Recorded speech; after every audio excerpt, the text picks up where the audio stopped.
بسم اللہ الرحمن الرحیم۔ یہ 14 قسموں کی عورتیں ہیں جو ایک آدمی پر حرام ہیں۔ ان کی تفصیل سورہ نساء کے اندر ہے، جہاں سے چوتھا سپارہ ختم ہو رہا ہے۔ خالق کائنات ارشاد فرماتا ہے، اعوذ باللہ من الشیطان الرجیم، بسم اللہ الرحمن الرحیم۔ حرمت علیکم امہاتکم، تم پر تمہاری مائیں حرام کر دی گئیں۔ وبناتکم، اور تمہاری بیٹیاں تم پر حرام کر دی گئیں۔ نمبر 3، اخواتکم، یعنی تمہاری بہنیں تم پر حرام کر دی گئیں۔ واماتکم، 4 نمبر، تمہاری پھوپھیاں تم پر حرام کر دی گئیں۔ وخالاتکم، نمبر 5، تمہاری خالائیں، چاہے وہ سگی ہوں ماں کی طرف سے، چاہے وہ سگی ہوں باپ کی طرف سے، یا دونوں کی طرف سے سگی تمہاری خالات ہوں اور تمہاری پھوپھیاں بھی ایسے۔ وبنات الاخ، اور تمہاری بھتیجیاں، 6 نمبر۔ وبنات الاخت، اور تمہاری بھانجیاں یعنی بہنوں کی بیٹیاں، نمبر 8۔ وامہاتکم اللاتی ارضعنکم، اور تمہاری وہ مائیں کہ جن ماؤں نے تمہیں اپنا دودھ پلایا ہے وہ بھی تم پر حرام ہیں۔ وَأَخَوَاتُكُم مِّنَ الرَّضَاعَةِ، اور رضاعت سے جو تمہاری بہنیں ہو گئیں، یعنی ایک لڑکی نے ایک ماں کا دودھ پیا اور تم نے بھی اسی دائیا کا دودھ پیا یا ماں کا دودھ پیا، ماں ہی کہتے ہیں، وہ لڑکی تم پر حرام ہو گئی۔ وَأُمَّهَاتُ نِسَائِكُمْ، اور تمہاری بیوی کی ماں تم پر حرام ہو گئی نکاح کرتے ہی، یہ 10 نمبر۔ وَرَبَائِبُكُمُ اللَّاتِي فِي حُجُورِكُم مِّن نِّسَائِكُمْ، اور تمہاری بیویوں کی پہلے خامد سے جو بیٹیاں ہیں جو تمہاری پرورش میں پل رہی ہیں وہ بھی تم پر حرام ہو گئیں۔ پتہ کیا چلا کہ جس عورت سے آدمی کا نکاح ہوا اس عورت کی بیٹی آدمی پر حرام ہو جاتی ہے۔ شرط کیا لگائی؟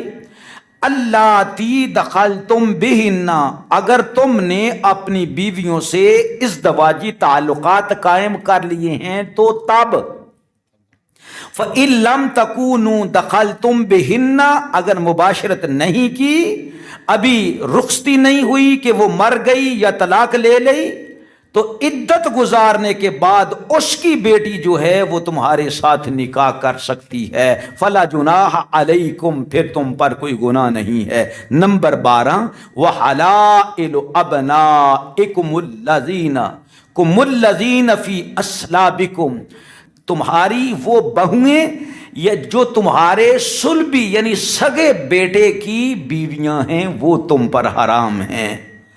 وَأَن تَجْمَعُوا بَيْنَ الْأُخْتَيْنِ، 13واں نمبر اس عورت کا ہے کہ جس سے تم نے نکاح کیا، جب تک وہ نکاح میں ہے اس کی پھوپھی، اس کی خالہ، اس کی بھانجی، اس کی بہن، وہ اکٹھی تمہارے نکاح میں نہیں رہ سکتی۔ ہاں تم طلاق دے دو یا تمہاری بیوی مر جائے، عدت گزر جائے طلاق کی صورت میں، تو پھر اس کی بہن بھی، اس کی خالہ بھی، اس کی پھوپھی بھی تمہارے نکاح میں آ سکتی ہے۔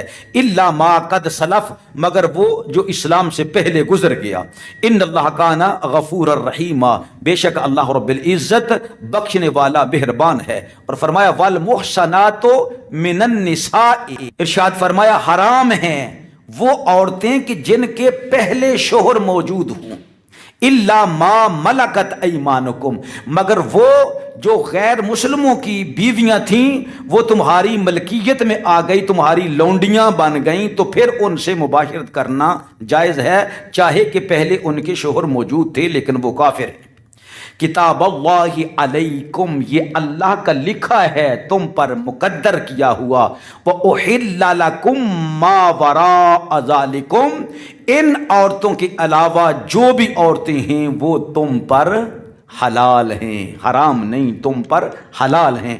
تو یہ 3 طرح کی عورتیں ہیں، نسبی عورتیں جو حسب نسب کی وجہ سے ہیں، دوسری سسرالی رشتہ داری کی وجہ سے جسے حرمت مصاہرت کہتے ہیں، اور تیسرا رضاعت کی وجہ سے، دودھ پینے پلانے کی وجہ سے جو عورتیں حرام ہو جاتی ہیں، یہ 14 عورتیں ہیں جو حرام ہیں۔ ہاں ان کے علاوہ بھی ہے، لیکن وہ حرمت اور طرح کی ہے۔ مثال کے طور پر وہ مومنوں سے نہیں، ایک عورت ہے کہ وہ کافرہ ہے، مشرکہ ہے، اس سے نکاح نہیں ہو سکتی۔ اسی طرح یہود و نصارہ کی وہ عورتیں جو اپنی کتابوں پر، اپنے نبیوں پر ایمان نہیں رکھتی، صرف یہ مشہور ہے یہ لوگ عیسائی ہیں، یہ لوگ عیسائی ہیں، تو ان عورتوں سے بھی، وہ بھی مشرکات جو عورتیں ہیں انہی کے ذیل میں ہیں۔ ہاں عیسائی اور یہودی عورت، جو یہودی اور عیسائی صحیح معنی میں ہیں، ان سے نکاح کرنا حلال ہے، لیکن آج کے وقت میں مکروہ ہے، کیونکہ اولاد سنبھالی نہیں جا سکتی۔ ڈر ہے کہ وہ اولاد بھی کہیں یہودی اور عیسائی نہ رہے، جو حالات آج کل کے چل رہے ہیں، لہذا گریز کرنا ضروری ہے۔ اللہ تعالیٰ سے دعا کرتے ہیں اللہ رب العزت احکام شریعہ پر عمل کرنے کی توفیق نصیب فرمائے۔